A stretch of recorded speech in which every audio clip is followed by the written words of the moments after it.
Go. So we did cheese and tomatoes for food.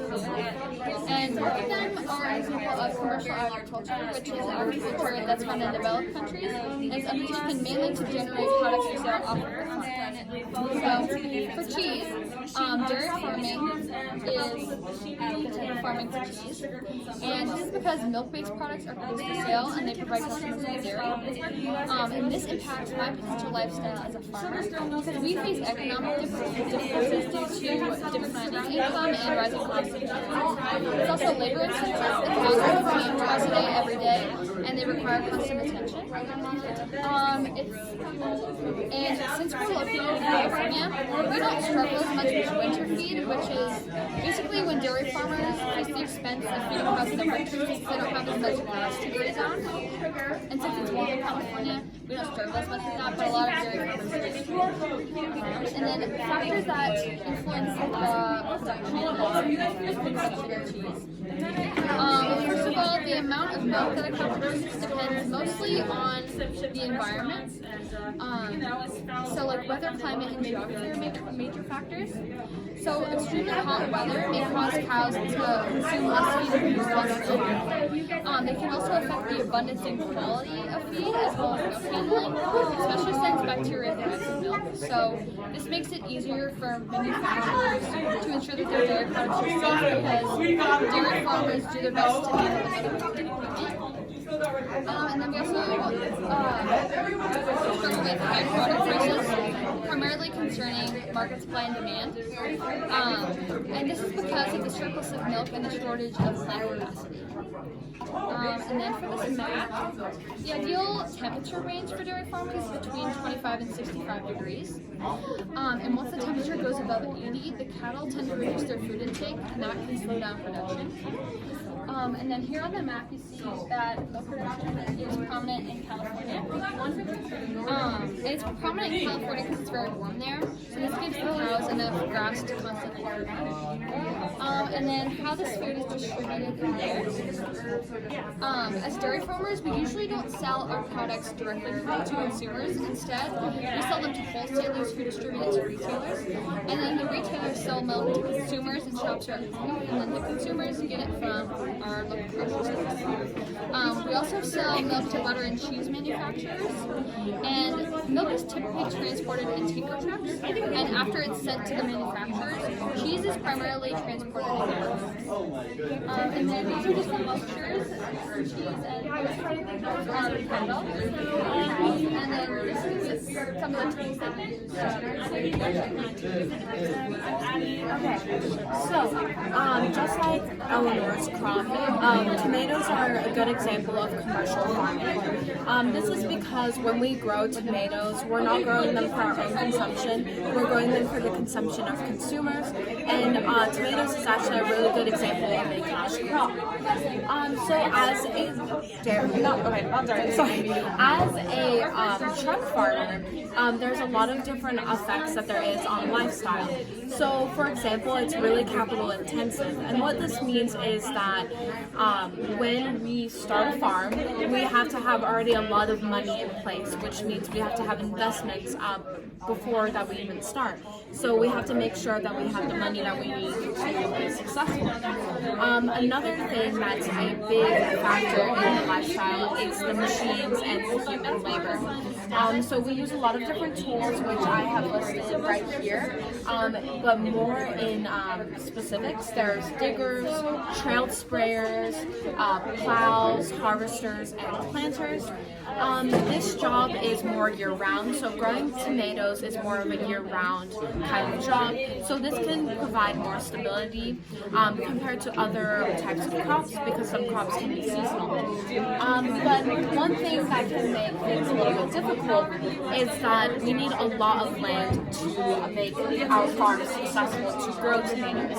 So you can see that here that this is quite a large unit of land. So more specifically, what truck farming is we grow one or more crops and we will sell them and ship them on a more large scale. So the reason why we are located in California is because in truck farming, tomatoes is one of the most important crops, and California has one of the best climates to make the tomatoes fresh and ripe and successful. Our choice of crop is also based and influenced on like the supply and demand of developed countries. We also sell our produce and tomatoes to large processors so that they can freeze them and keep them fresh and ripe before they reach consumers. So that is one reason that we will not directly sell ours to others, and it mostly goes through those different processors and distributors. We also specialize in a few crops, and truck farming is also known as commercial gardening, so that term can kind of vary within the topic. So with the climate, as you can see in the maps, tomatoes require 75 days to grow. The temperature can be kind of specific at times. So during the day, it should be around 70 to 85 degrees, but then at night, it should be from 65 degrees to 70 degrees. And also, we have to grow our tomatoes on well-drained soil. And so that's also a reason why we can do this all year long, because of the fact that we don't depend on rain.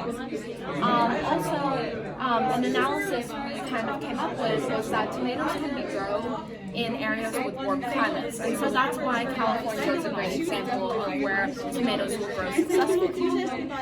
So how do we get our tomatoes from our farms to distributors and then to our customers? So first, we will transport them on trucks in about 15-pound boxes. Then those boxes that are unripe and refrigerated will go to distribution centers. And at these distribution centers, they will spray them with an enzyme called ethylene. And so ethylene keeps them intact during the journey, and they are then distributed to local grocery stores so that consumers can enjoy. And so with this, we see a lot of different local food movements because we can sell our produce to distribution centers so that we can make networks with our consumers. So lastly, there are some factors that will kind of change how things will grow. So we've got some environmental factors. Those are things like light, CO2, and moisture of the soil. Then we have low product prices. So tomatoes are quite a cheap produce.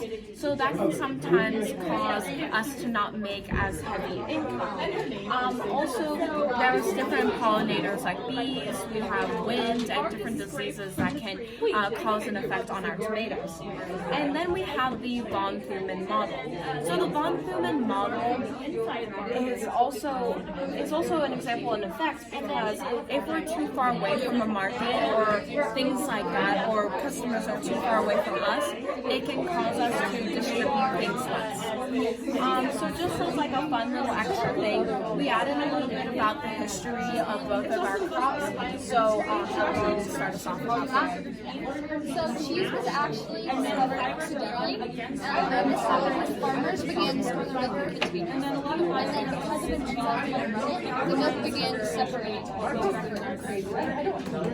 Okay, and then for tomatoes first were discovered in the Andes region, so that includes countries like Peru, Ecuador, and Bolivia.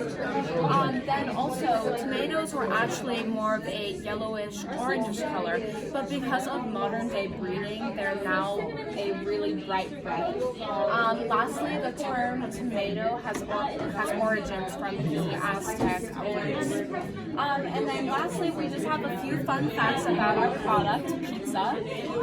So the number one fun fact, which I think was the most interesting one, is that Americans eat about 100 acres of pizza, and they eat 350 slices per second. Secondly, 5 billion pizzas are sold worldwide in a year. And third, we have that Saturday nights is the most popular nights for pizza. Naples was the location of the first pizzeria, and then the word pizza is about the Yeah, and then we have our sources.